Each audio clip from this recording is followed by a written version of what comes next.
Welcome, dear readers, and dear listeners, and dear users of online materials and resources. You are listening to a special edition of Time to Read, a Winnipeg Public Library podcast. We are coming to you from our respective homes as we continue to follow the advice of our public health professionals and practice physical distancing. We acknowledge that each of us is located on Treaty 1 territory, the traditional lands of the Anishinaabe, Cree, and Dakota, as well as the birthplace of the Métis Nation and the heart of the Métis homeland. Normally, we are a podcast book club, but this is an extra episode to highlight some of the many online materials and resources you can still access for free from the Winnipeg Public Library. Our physical branches may be closed, and most of us may be relegated to our homes, but we want you to know that we are eager to serve and introduce you to the amazing resources still available to you during this unprecedented and difficult time. Now, if there is a book you think we should discuss in the future, or if you have any suggestions for future podcasts, or have any comments at all, please let us know at wpl-podcast@winnipeg.ca. I'm Kirsten, and normally you can find me at the Harvey Smith Library, but today I'm sitting at my dining room table, staring out the window, hoping to see another butterfly. And across the screen from me is... Hi, I'm Trevor. I'm normally at the Louis Riel Library, but today I am at my kitchen table wearing slippers. And across the screen for me is... Hi, I'm Erica. I'm usually at the Fort Garry Library. Today I am right by a window looking out at the melting snow, which is hopefully not going to come back this time. Woohoo! And across the screen from me is... Hi, I'm Dennis, and I normally work in the Idea Mill, and I'm working in my house's library. Ooh. Nice. Yeah, I see some good titles behind you. Fancy. A good book can carry me away from an average and ordinary day, yeah. So keep it down, leave me alone, close the doors and turn off the phone, 'cause all I ever really need is a little more time to read. And then there's you, dear readers. We couldn't do this without you. It's your questions and comments that form the heart of our discussions. So make us laugh or make us cry by emailing us at wpl-podcast@winnipeg.ca or leave a comment on our website, wpl-podcast.winnipeg.ca. You can get in on our discussions by finding our friendly Time to Read Facebook group. You can subscribe to Time to Read on iTunes, Google Play, YouTube, and other fine podcasting services. Don't forget to stick around to the end for our regular segment, Nerd Words for Word Nerds. Before we get too far into this episode, we should mention some good news for any Winnipeg residents who don't have a library card. You can still get in on WPL's online resources. Winnipeg Public Library has launched our new online registration service. There's a quick form to complete that will give you temporary membership that gives you access to our online resources while libraries are closed. There's a link on our website, winnipeg.ca/library, a link on our catalog page, and we'll include a link in the show notes too. If you already have a card, you can keep using it, even if it would have expired within the past couple of months. We're extending the expiry dates during our closure. If you have any questions about your library card, you can contact the library through our Ask Us forms, and library staff will help you out. Okay, so I guess we'll just jump in, and I think we're each going to talk about some of the online resources that everyone can access from the Winnipeg Public Library. Trevor, did you want to go first? Yeah, sure. I thought it might make sense for me to go first because I would be more of an introduction to people who maybe have watched all the shows on their streaming platforms that they are wanting to watch, or they're tired of looking out their window at the same tree for the last few weeks. So, it's good to remember, like Kirsten, you said, that Winnipeg Public Library's mission from their website is to enrich the lives of all Winnipeg citizens and their communities by providing high-quality, responsive, and innovative library services. And so that hasn't changed. We're still fulfilling the library's mission, even during this stressful and unprecedented time. Also, I thought of this quotation from Neil Gaiman. You've probably heard this one before, but where he says, Google can bring you back 100,000 answers, but a librarian can bring you back the right one. So with that sort of in mind, you could go on the internet and look around at all kinds of interesting stuff, and we should be doing that. But Winnipeg Public Library has curated a number of specific resources that we think you will find helpful all the time, but especially right now when you may be feeling a little cabin fevery, so to speak. And if you have a library card and you're not sure whether it's up to date or not sure if, I can't use it because of fines or I can't use it because this or that, I would strongly suggest to go to our website and click on the Ask Us button. And librarians and library staff are monitoring the Ask Us and ask them questions about your card. And a lot of cards that would have expired have been extended. A lot of cards that may have had fines may still have the fines, but they may not be a barrier now for you to access a lot of this material. So we just want to get that word out that if you are not sure about your card, please check with us because we want you to use these resources. They are a lot of fun, but also a lot of hard work to put together. And so the more people that can use them, the better. I'm going to talk just a little bit about info guides. Now, info guides are dedicated subject clusters that are around all the time. We've been doing them now for a couple of years, and there's a library staff person who is assigned to each one. And they're great because instead of just trying to find links on your own, you know that somebody, an information professional, has gone in and done the work, vetted it, made sure that the information is good, reliable, up to date. And so there's a list of all of those that you can look at. But specifically, there are a couple of new ones that have come out since the COVID-19 crisis. There's one that's called Info Guides at Home, a Click Away. And that one just went up just during the time that we've been all staying home. And it's great. I'm just clicking through it right now myself. And what it does is it has a bunch of links to activities for kids. A lot of you will have children at home right now doing school remotely from home indefinitely. So there's a thing, the Harry Potter History of the Magic exhibit.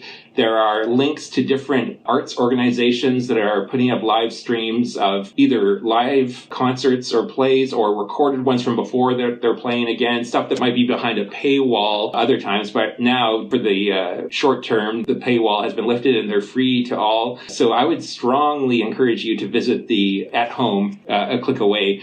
You can just go through the highlights, which is what I was just scrolling through right now, but you can also have tabs. If you want to read things, you can click there. Or there's a Learn tab, Create, Visit and Explore, Stay Healthy, Watch and Listen, and of course, Play.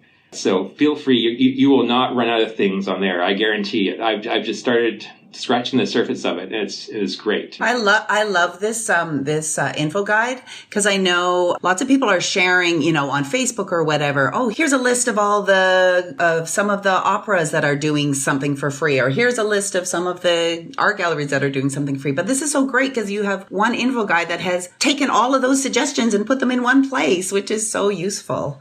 Exactly. And another info guide that's been very helpful, I found, is one that's specifically on the COVID-19 pandemic and the information that you can find. I want to just give credit to Monique Weroniak for working on this one. It's filled with up-to-date, reliable information specific to Manitoba, but also linking to other sites across Canada and around the world that will give you information that you can rely on, that you can read, that you can direct other people to. If you're like me, you might have, let's just say, some family members, let's just say maybe your wife's aunt, who likes to send things out, like things that she's been emailed, and then she's thinking she's doing a service, right? So she's forwarding on this email. That might be, my friend was out for supper the other night with somebody who had an uncle who was a doctor in China, and this is what he has to say about COVID-19. And it's filled with very troubling, unreliable information. And so, yes. So if you have someone in your life like that, I love you, Aunt Lynn. No shame. But let's not send those emails. They just kind of, they're like nails on a chalkboard to a librarian when you see them. So please check out Monique's COVID-19 info guide. And then sort of like the evil twin of COVID-19's info guide is the one that I work on, which is the Spotting Fake News info guide.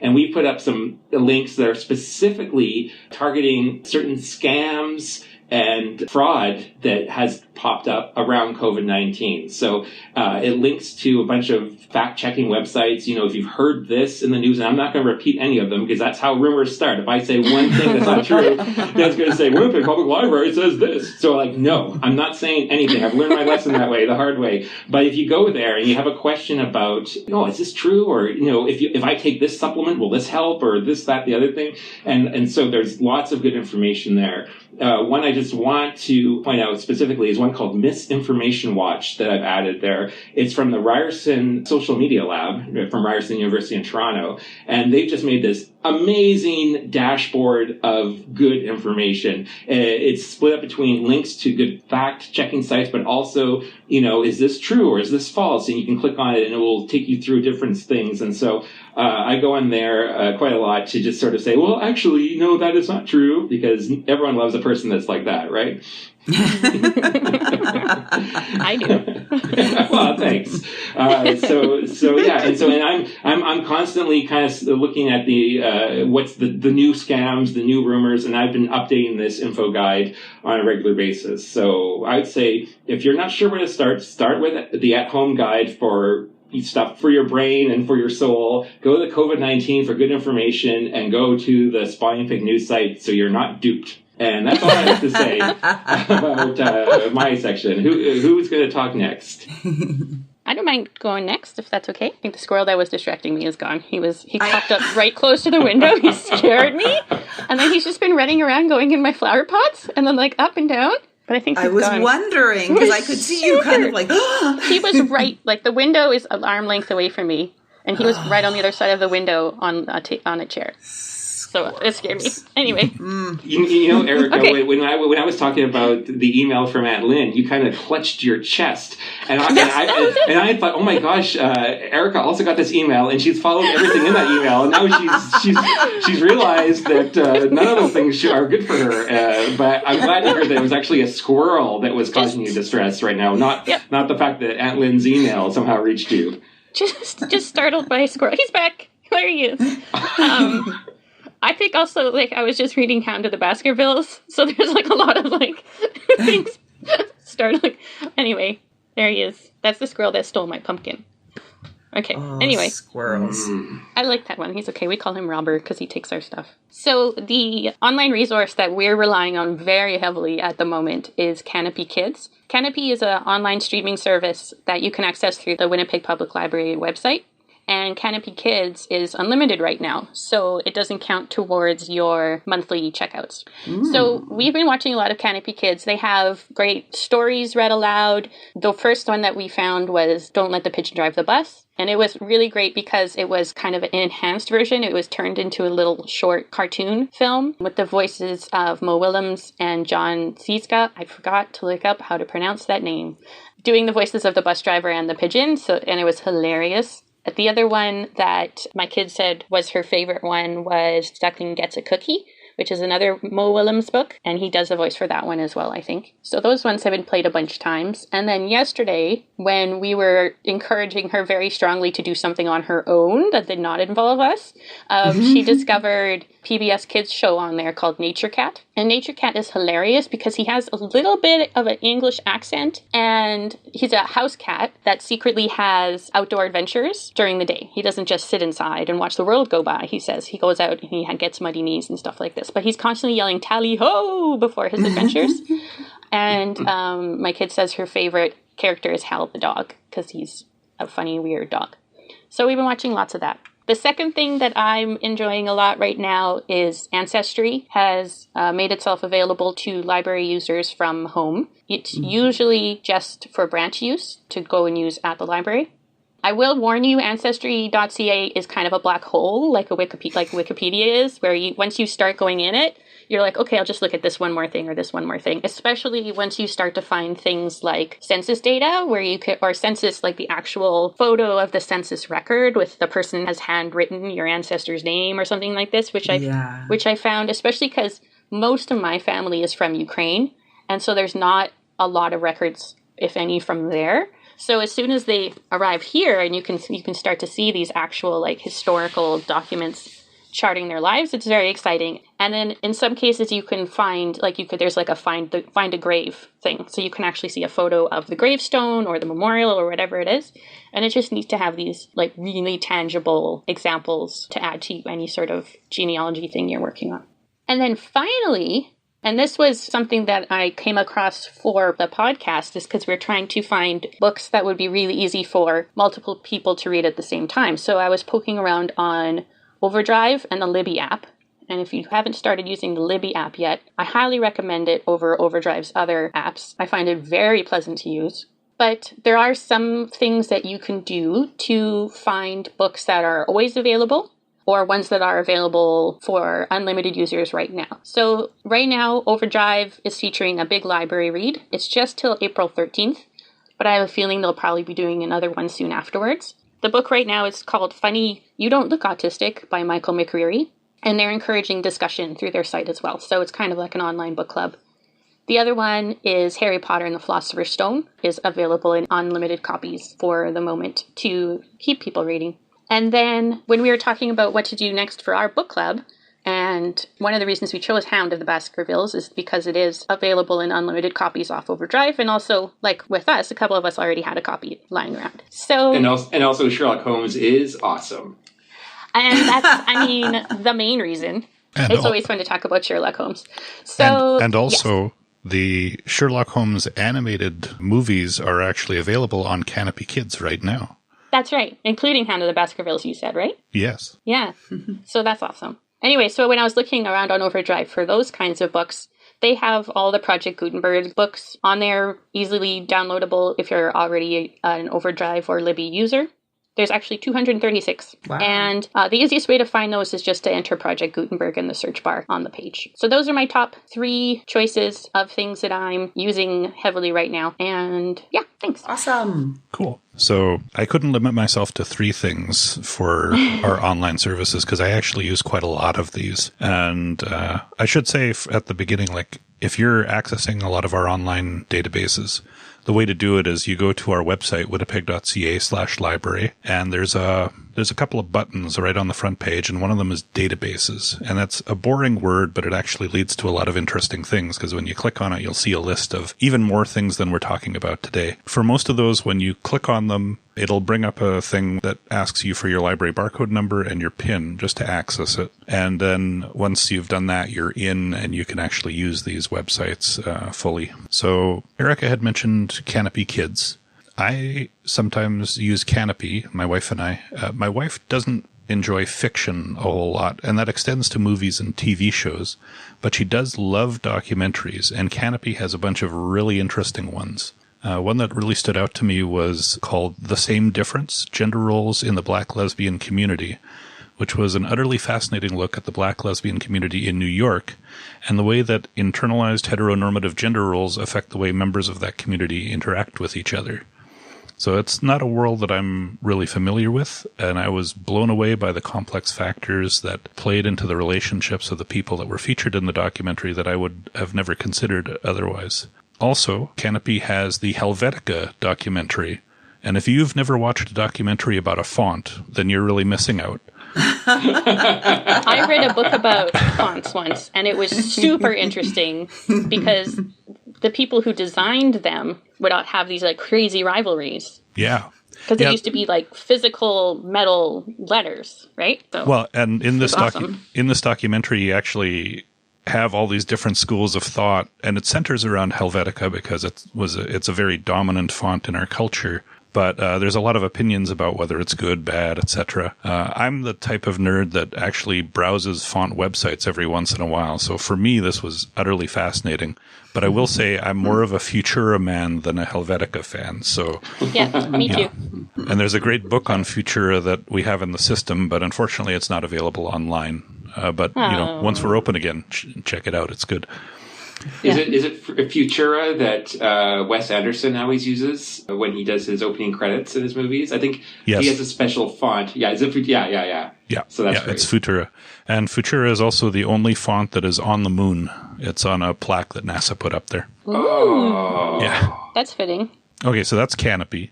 And if you like TV and movies and stuff, I almost forgot. There's a lot of feature films on Canopy too, like classic and independent films. And it's stuff you're not going to find on Netflix or Prime or Disney Plus or any of those other ones. So if you like movies, and especially independent film, check it out. Hoopla also has a lot of TVs and movies, but I don't usually use it for that. I usually use it for music. Whenever I'm in the mood for something particular, I've often found that Hoopla's collection has what I'm looking for. Like something comes up in the news, like Kendrick Lamar won the Pulitzer for music, the first hip-hop artist ever to be recognized that way. So I downloaded his album and listened to it. When Prince passed away, I went and downloaded Purple Rain. When I started listening to ambient music, Brian Eno was just waiting there. And if and if your favorite Clinton is George, there's a whole lot of Parliament and Funkadelic on tap. That's a great way to put it. If you're having a dance party in the basement, Flashlight is your go-to right there. As a fun side note, they also have comedy albums. So when I was feeling nostalgic recently, I listened to Stephen Wright deliver his deadpan one-liners. They've got albums by Mitch Hedberg, Gilda Radner, Rodney Dangerfield, Robin Williams, Richard Pryor. I could go on and on and on. Back in the day, like in the late 80s, 92 City FM used to play comedy albums late at night on Sundays, and I used to lie in bed listening to these things as I went to sleep. So being able to listen to these classic albums just really hits a great nostalgia spot for me. Another fun thing that you may or may not have tried out is PressReader. So PressReader is a database that has newspapers and magazines from around the world for free.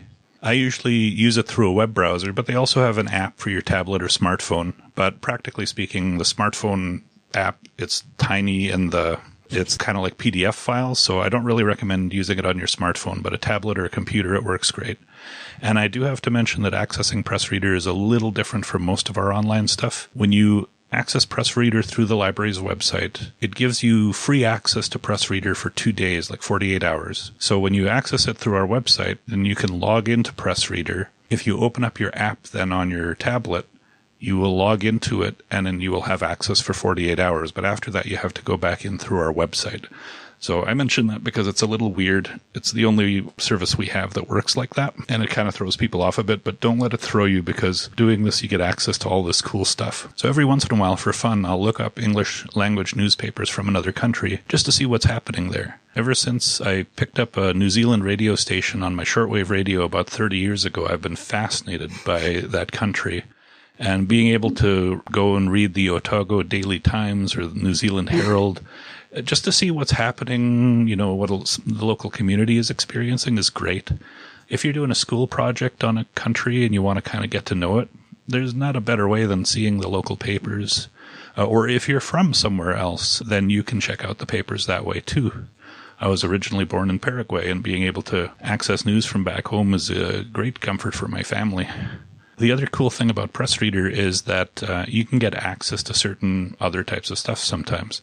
Like, I used to buy computer music and future music magazines years ago because they included a DVD-ROM, which had with it video tutorials, music production software. Nowadays, they've moved to an online distribution service for these kinds of things. And the magazine will tell you in the magazine how to access these if you have a virtual copy of the magazine. So every once in a while, I'll go check out one of them on PressReader, and then I'll use the download services, and I can get access to new VST plugins or sound samples or other cool things. And I'm just getting started. Good. There's so many things. There are. And the cost savings on these things is fantastic. Like Consumer Reports is another one of the things that I've often recommended to people in the library. Oh, yeah. I use it a lot. Anytime that I'm making a big purchase, like I can't afford to buy something that sucks if it's going to cost me a lot of money. So I look for reviews. And the thing about looking online for reviews is that sometimes they're a little less than reliable. It's well known that unscrupulous companies hire people to make fake reviews, both praising their own products and criticizing their competitors' products. I'm not saying it happens all the time, and companies are trying to reduce that, but it happens. That's one of the things I've loved about Consumer Reports, because they don't accept advertising, they don't accept sample products, they buy a product and review it, and they're not influenced because they don't have to rely on the manufacturers for advertising. So if you go through the library's database page, you can go straight from there to the Consumer Reports website.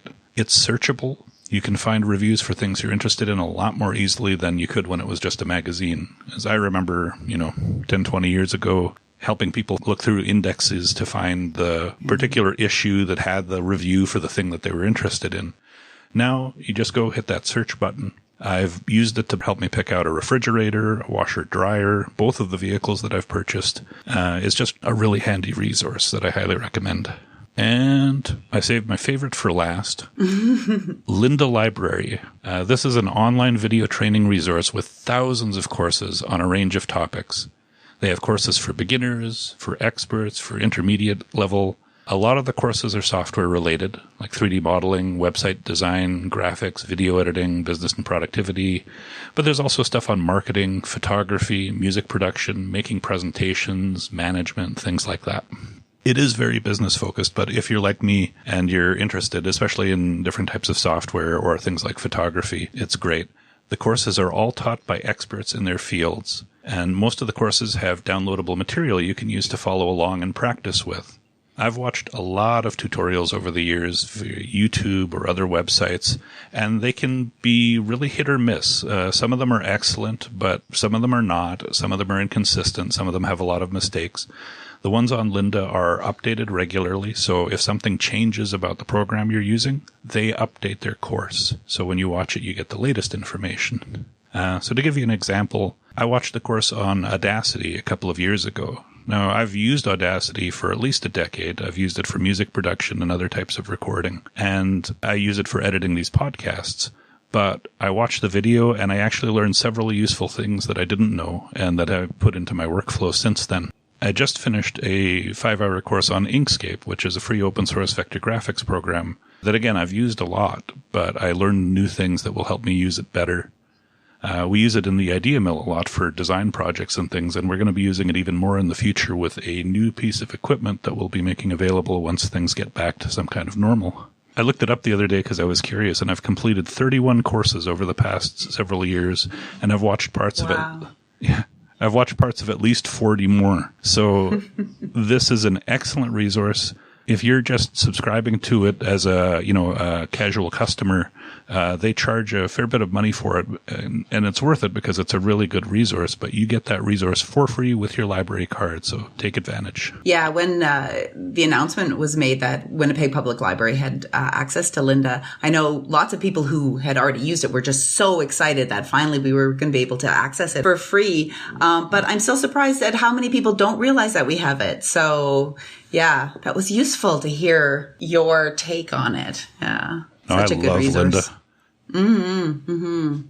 I am going to talk about Past Forward, which is another resource that I feel like not enough people know that we have. And it is let me just bring it up here. You can find it. So if you go to our website, if you go under our collections, it says Past Forward, which is Winnipeg's digital history. And basically it is a collection of images. There are some audio clips, lots of postcards. The Henderson directories are on there. And all of those materials you can look through, browse, or look for specific things. You can search for them as well. It is also all in the public domain, so you can also use it for your own research. So basically what it is there are two Winnipeggers donated their postcard collections, Rob McInnes and Martin Berman. And so that sort of is a big part of the collection. And so it's all been digitized and added into the collection. And then, like I said, Henderson directories. We also have a bunch of historical postcards just from the public as well. We held a few public digitization days, and that material was included. There's also Voices of the North End. So local author Russ Gorlikin interviewed many Winnipeggers for his book, The Mosaic Village. And then he has allowed those audio interviews to be in this collection. And so you can listen to them as well. There's also music history, so lots of old posters and handbills. And then Winnipeg Public Libraries. There are some old images of old Winnipeg libraries, which is pretty cool. So since I've been home here working remotely, I'm at home here with my son, who's also working remotely, obviously. And he's working on a project about the old Pasadena apartment buildings on Hugo. So we've been using this site kind of to look to see if there's any sort of any sort of postcards or images that might be of interest. And we didn't see any pictures of the Pasadena apartments exactly, but we found some postcards from that area. And then I was just getting it was like another black hole, like Ancestry.com, where you then just start getting into it. And so then I found this postcard. I mean, Isaac had then actually left by then. But anyway, I was on this, still looking up images, and there was this picture of Wellington between Hugo and Coburn. So it shows the back of the postcard too. And on the back, somebody had written, "I would like to pop in without you knowing. Does hubby come home at noon?" I was like, what? What's behind this story? And also, why do you send a postcard about it? And then that made me kind of wonder, like, wow, because so many of these postcards were of specific areas in Winnipeg, and so all of these images were made into postcards. Like, we don't do that anymore. We have specific, the Provencher Bridge, the Canadian Human Rights Museum, but these were of just streets. Anyway, super interesting. So then, of course, I wanted to check out a la Trevor, who uses Google Maps or whatever when he's reading a book to see what Google Maps or whatever. Apparently, Google Street View. What's it? Street View. Yeah. To see what the buildings look like. So, of course, I then had to go onto this site, and I live on Arlington Street, so I wanted to look at that. And I saw some really old pictures of the Grace Hospital. And again, 1907. So from the Grace Hospital, "Dear Francis, I have something very important to tell you when I see you." That's it. Such short little snippets. Happy Land. Lots of images of Happy Land, which used to be here in Wolseley. Such a interesting, what was it called? With acrobats and rides and amusement park, like a fair, amusement park. I found one that was of Happy Land from I can't even remember now, 1912 or something, and it says all it said was "call again in haste." And then that was it. So it was almost like it was just a little text, Yeah. And then, because I guess either mail was really quickly delivered, or you would send someone with the postcard to someone's house, so it would be delivered right away. Anyway, it just got me thinking. You'd see these images, and then you'd read what they'd written on the back of it. Anyway, I also found an image of the old Carnegie Library on William from 1910. "Dear friend, am out here and done a week's worth. I like it fine. Say, just eat a peach or two for me sometime." Whoa. That sounded like something like Trevor might write. Say, eat a peach for me sometime. Pal. Sounds like a poem. Yeah. Yeah, I sort of thought so many of these, of course, great for research, just super interesting because we live here in this city, but also just as sort of prompts for writing or any sort of ideas, poetry. Yeah. So that is Past Forward. And I do want to just say as well, Louis Philippe, who is our librarian who works at Millennium in the local history room, he is planning to do sort of a little guessing game using images from Past Forward, where he's going to, I think, show parts of the images and then maybe with a little bit of text, or information. And then folks are supposed to then guess where that image was taken from. So look for that on social media, Instagram, probably, and certainly our Facebook, the Winnipeg Public Library Facebook group too. So, that should be pretty fun. I then did just want to mention too, our social media. It's a great great way to be connected to Winnipeg Public Library and for updates like, the block removals that Trevor talked about at the beginning. We put that word out as soon as we're able to do that. We put the word out on our Instagram account, our Twitter account, Facebook group. But there's also, like right now, they're doing word of the day, and they have all these kind of neat words of the day that just it's just something of interest, something that might kind of also stir your imagination. We have lots of literary birthdays on there, notices of any live concerts that are happening, like the Fred Penner one that happened last week. It was on social media that I heard about the audiobook cloud, which you can download books and listen to them. No holds, no software required, no waiting periods, super easy. I also heard about RBG Digital. You can download actually coloring books too. So it's a great way to be connected with the rest of our online resources. And it's fun. You can also keep up to date on all of our Time to Read activities as well if you follow us on Instagram and Twitter and Facebook. Anything else that anybody wanted to mention, or that was a lot? I'm still thinking about whether that hubby you came home at lunch or not. Yeah. I would like to pop in without you knowing. Maybe Louis Philippe can find the answer or make that part of the quiz. Yeah. I'll have to let him know. It really reminded me, remember there was that website called PostSecret when people would submit their postcards with sometimes a deep, dark secret on there. But I felt very much like I was almost like a bit of a voyeur reading the backs of these postcards. Yeah. Okay, well, I think that part wraps it up. And now it's time for everyone's favorite segment, Nerd Words for Word Nerds, the part of each show where hosts boil down their most prevalent thoughts of the past little while into one word. So, who would like to go first? We're looking at you, Erica. I'll go first. Yeah, I'll go first. There's at least one thing that we can rely on. I like to go first. So my word is pivot. And I've been thinking about pivot a lot because it's one of the words popping up in terms of the changes that we've all had to make to how we get things done. So the Cambridge Dictionary defines pivot as a verb. Pivot means to change your opinions, statements, decisions, etc., so that they are different to what they were before. And that's the meaning of pivot that I've been hearing everywhere. But pivot is also a noun. And as a noun, it is a fixed point supporting something that turns or balances, or the central or most important person or thing in a situation. And both feel very poignant to me right now. We are all pivoting in the directions of our work. We're pivoting in the way we view our day-to-day lives and our family and our friends. And many of us are also trying to act as a pivot and be a central, stable point for the people in our lives or for our work. So my word is both types of pivot as a noun and pivot as a verb. Mm-hmm. Well, my nerd word is actually possibly a nerd phrase. Is that still allowed during these trying times? All right. Of course. It's silver lining.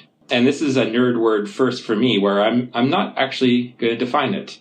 I can tell you that it comes from the phrase, every cloud has a silver lining, because the idea that through a cloud, the sun is shining. And because I'm not going to define it, I think we can all possibly think of our own silver linings, things that, even though we're not going to pretend this is normal and this is okay, that there are moments that we're experiencing that we can look towards as being hopeful, that we're grateful for. So I would just like to challenge all of our listeners to think of just maybe one thing that they're grateful for, and that can be your silver lining.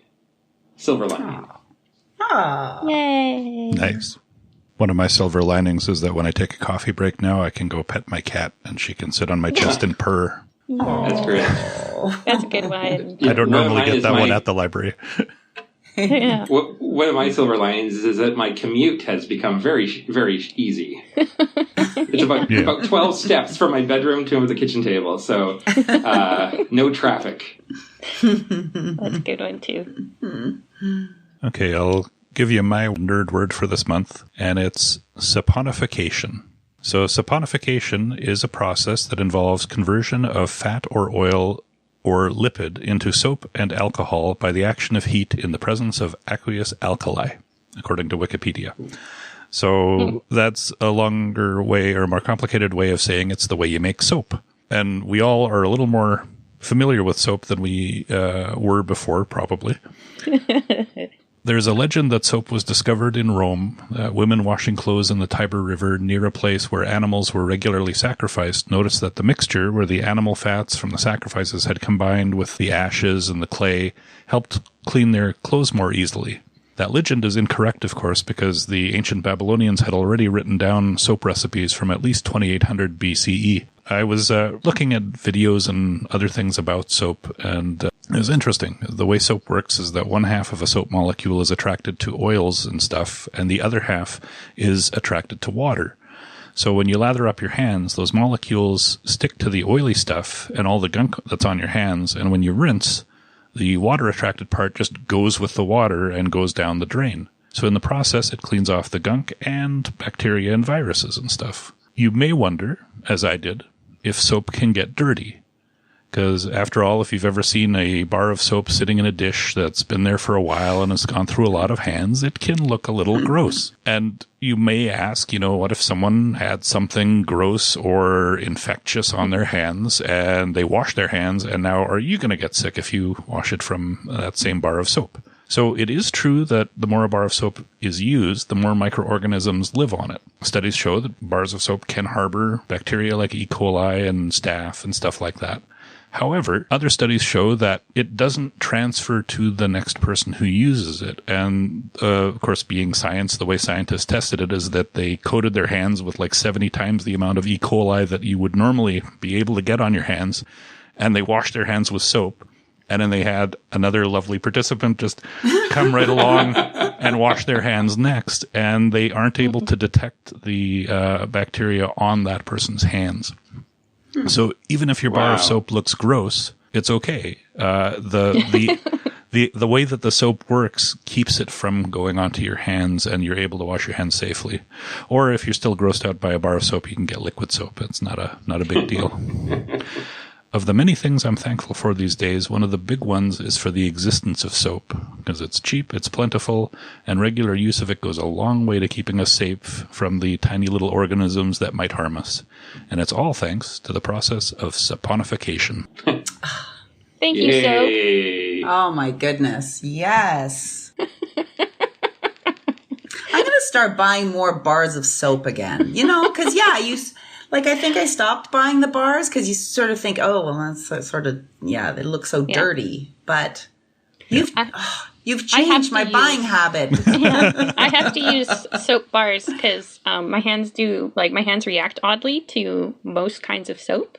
Like I have like an eczema thing. So I really only used, Ivory or what's the other one? Oil of Olay on it. So whenever I'm someplace else, I have to bring my bar of soap.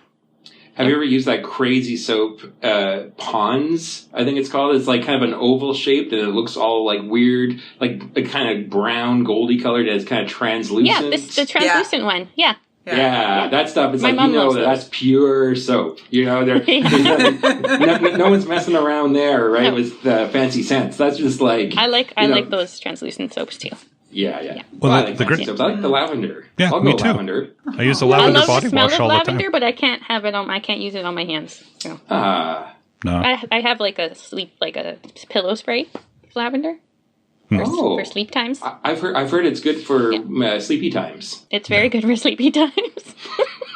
This is how grown-ups talk when they have kids around. That is. I can barely form sentences. The nice thing about soap, too, is it doesn't really matter what soap you get. Like, there's a lot of different formulations, and you can't really pick a bad soap. Mm-hmm. You get what you like in terms of scent and how it feels on your skin and stuff, because my wife has the same thing. She uses Ivory because other soaps sometimes make her less than comfortable for various reasons. And it doesn't matter what soap you have. All soap is good. Just use soap. Yeah. Yeah. All soap is good soap. Yeah. Except don't get that antibacterial hand soap. You don't need it. Oh, yeah. No, you're right. That's right. going too far. It doesn't help. And it can increase bacterial resistance resistance in bacteria. So don't use it. Regular soap will do the job. Just wash your hands properly, like they show in all those videos where you're going over everything. And I have a really good tip for that, and it comes from my sister. So shout out to Laura. That it's the only thing that's gotten Meredith to actually wash her hands for a period of time, and it's a song to the tune of Frère Jacques. And maybe I'll put it on the show notes or something, because it has the lyrics lead them through all the things that you're supposed to scrub, the backs of your hands, the webbing and stuff like that. But it's all like, like time to scratch the dog now, or I think I need a back rub and things like this. I think I saw that. It's so good. And it, like, at least for us, it totally worked in actually get her to take the time to stand there and wash her hands with soap. Nice. And I have a hand washing tip that I learned just recently. You guys probably already aware of this, but I learned this from my wife. And that's with all of this very frequent hand washing, we're probably finding our hands are a bit raw and red, and so she introduced me to hand cream. This new invention called hand cream. Yeah, like I know it existed, but I never used it. But I put a little squirt on the other day, and I'll tell you what.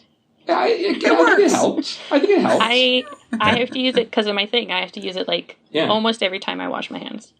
Yeah, see, I feel like I'm late to the party.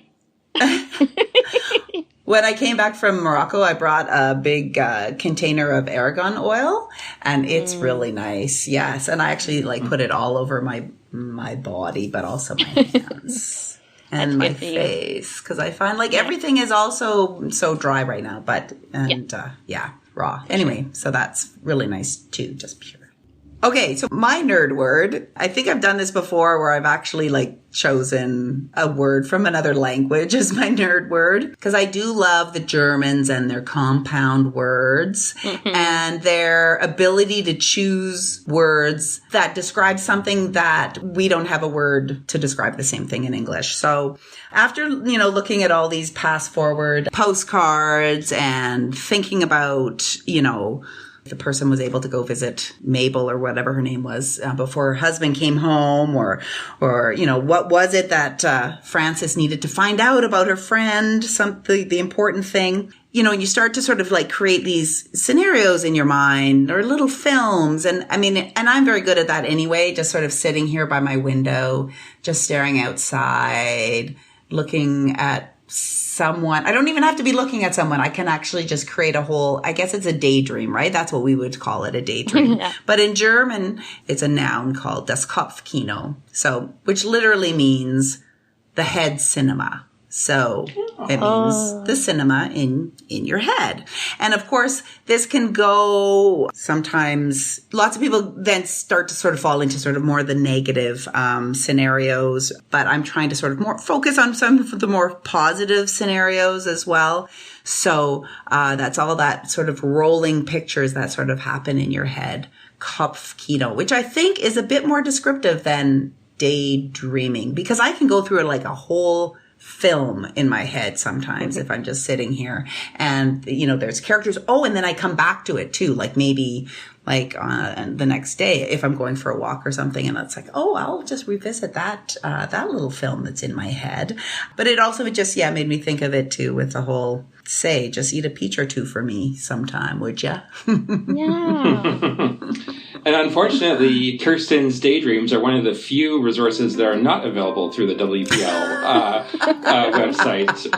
But you have to contact her directly. You can't download it from Canopy. No, which is a real shame. All right. Well, unfortunately, that's all the time we have. Thank you so much, dear readers and listeners, for tuning into this, the 27.5 episode of the Time to Read podcast. But have no fear, you need only wait another 2 weeks for the regular release of our next full episode of the Time to Read podcast book club, where we discuss The Hound of the Baskervilles by Sir Arthur Conan Doyle, a book that is freely available all the time from the Winnipeg Public Library Overdrive service. No waiting periods for you. So get in on the conversation by finding us on Facebook or emailing us at wpl-podcast.winnipeg.ca. Have a book you'd love us to discuss? Let us know. We'd love it if you'd hit subscribe in iTunes or your favorite podcast service. We'd love it even more if you'd give us a rate and a review. And until next time, make sure you find time to read. To read. It's so awkward.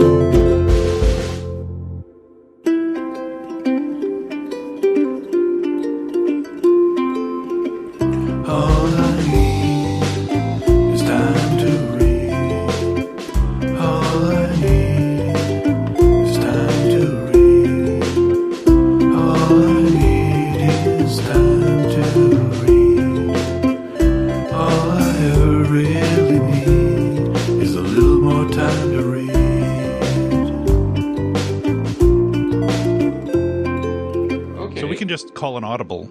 Okay. And I'll just edit out the part where you say the other person's name. All right. I don't know why I didn't think of that the first time, but here we go.